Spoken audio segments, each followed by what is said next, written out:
Which way is up? Easy enough question. So why has it popped into my mind today to ask this of myself or even of you? Well, the question has probably been asked many times, or maybe it's not been considered a serious enough question, as at first glance it would seem to be a simple question with a simple answer.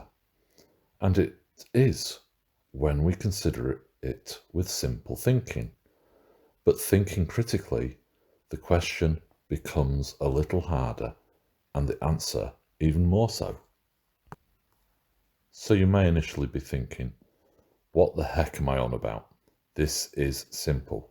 When I stand up, and there is a clue, I stand upright with my feet are down and my head is up. But this is simply the perspective from your point of view. We are told in his story that the Earth was considered the centre of the universe in a geocentric universe, and anyone disputing this idea was sentenced to death or purgatory.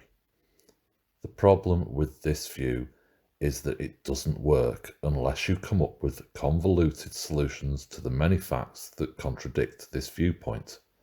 It initially seems plausible when you only consider the world from your own perspective and disregard the bigger picture, the facts, and the evidence that all point to the sun being the centre of a solar system. Only once you consider a heliocentric solar system does it all become logical and you can form a holistic viewpoint. This, of course, means we must call into question our own perspective. In science, if an observation that can be repeated must be considered to disprove what we might already believe to be true, then we must consider this to discount all evidence that we had previously considered to be truth or fact, but we must also take time to understand why the previous truth was considered to be fact and how this new evidence could fit into a new model that allows the previous observations to still remain fact, or at least understand why the previous facts are now considered wrong. If you choose to ignore any evidence simply because it doesn't fit your theory, then you will remain steadfast in your own ignorance. If you believe the world is a sphere, without considering why you can see beyond the curve of the 8 inches per mile squared, then you will never understand why people believe it's flat. Likewise, if you believe the world is flat, you will never understand why the sun and the moon remain at the same size, no matter what position they are in the sky above you, with a total disregard for perspective or logic.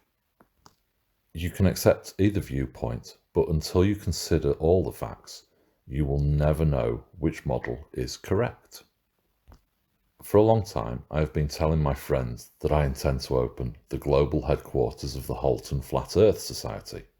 This would basically appease both sides of the argument, but would probably more likely prove to alienate both sides, maybe even uniting them to stand up against the third option that neither side had considered.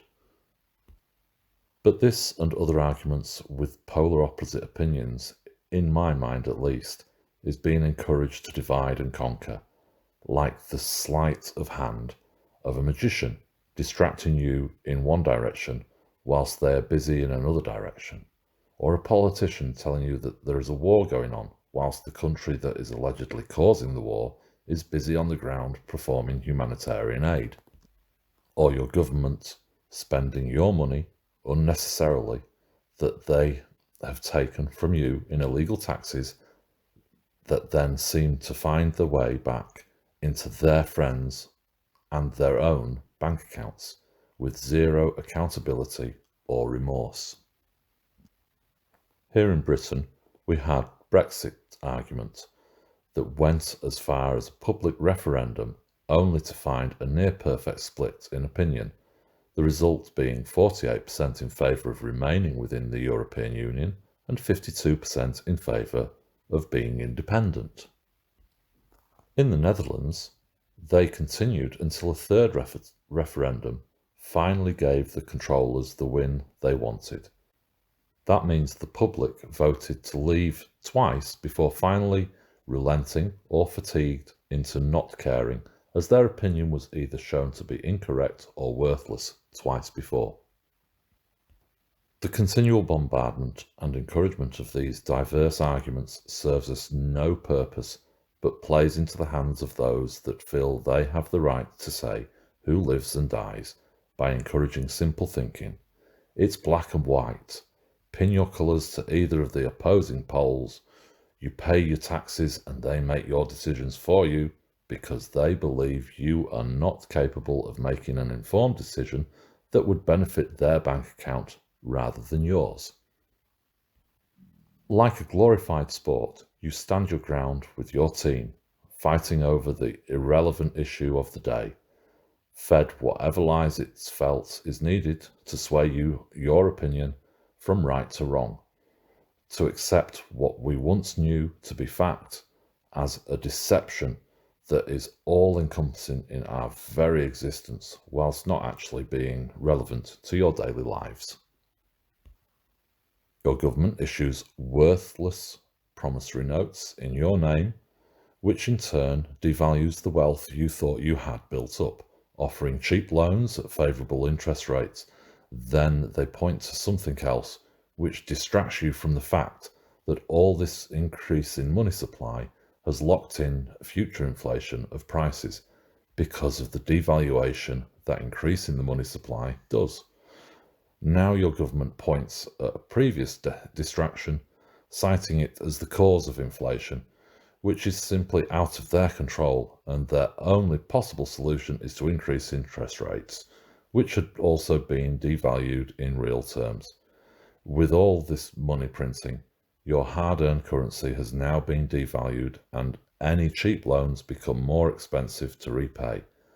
And they tell you inflation was caused by the aforementioned distraction, and you accept that as truth rather than accept the facts that you were being deceived daily by those that seek to control you with their illegal laws, taxes, and fiat currency. We are all being manipulated by their system, and no matter how hard you fight to leave the system, you will ultimately find yourself back in it before you realise just how enslaved you are by their system. The only way out is to build a new alternative system, but I have yet to see how to do this satisfactorily without first using their system to springboard out of it, and once again we would potentially find ourselves leaping straight back into the very system we hoped to leave, in some sort of perpetual puzzle maze. Whatever the solution is, it will have to work in parallel and outside the confines of their system, which will prove hard to do, or it will require the total collapse of their system, and that day may happen without warning, and soon. The closest I can see to an alternative is to use silver coins. However, unless you have 10 years of income already invested in silver coins, or in a position of being able to be paid that way, this will probably have to wait for the collapse of the petrodollar and or the euro. It is unlikely that the pound will disappear completely, but many currencies may fail along the way. This isn't to say that the pound will remain intact, but unfortunately the point of the pyramid would appear to reside in or around the square mile that is virtually independent country known as the City of London. I say virtually because although it has its own police force, government and mayor, not to be confused with the Metropolitan Police, UK government or Lord Mayor of London, and all run under the City of London Corporation, it would appear that it is part of the United Kingdom, if only in name, and there isn't any passport control yet. It seems that I may have well and truly digressed from the original question, or maybe this is the answer to the question I should have been asking. Should I have asked the question, which way is out? So why did I ask which way is up? I've been looking at geography as visualised on maps. In particular, I've been looking at Britain, which on a modern map we find north is up, so the orientation is north-south. And indeed, it appears that north is up, especially as you will see in video 12 of my Starfort series. This becomes the correct perspective to view it. However, north isn't always up, especially in cartography, and there have been many maps that have been drawn in different orientations, and still are. So why ask the question at all? Well, as I started writing this script, I was sat in Cyprus, and after you see video 12, you will understand why I might have considered the question. So looking at the map of Cyprus, with north as up, we might see a fish, in particular a marlin, as stylised on my old Bank of Cyprus debit card. However, if we rotate the map by 90 degrees clockwise, we may find ourselves looking at a bird, with the Acatori Southern Peninsula appearing to be a crossed bill beak, and the Acamus Western Peninsula now becoming a tuft on the head, and Cape Greco, the southeast corner near Ayia Napa, becomes the feet. And what was the swordfish's protrusion suddenly becomes tail feathers. If you can identify this bird, please let me know in the comments. Thank you. If you liked this brief look at Cyprus, or my previous postcard from Paphos, I'm sure you'll love video 12 of my Starfort series, or my special look at Paphos catacombs. In video 12, I explore the map of Albion, better known as Britain. I also look at Atlantis, Wyoming, and Colorado, along with offering some biblical revelations, Egyptian deities, a giant guard dog, and a buffalo and a unicorn.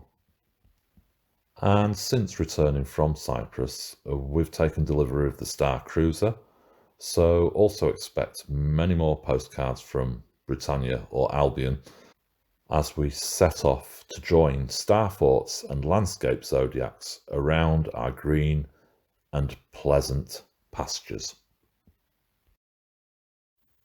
And there you go. Please like, subscribe, and share my videos. Thanks. I'm making these videos to change the way you think, because almost everything you have been taught was designed to program you to stop thinking critically and accept everything you are told as truth without question.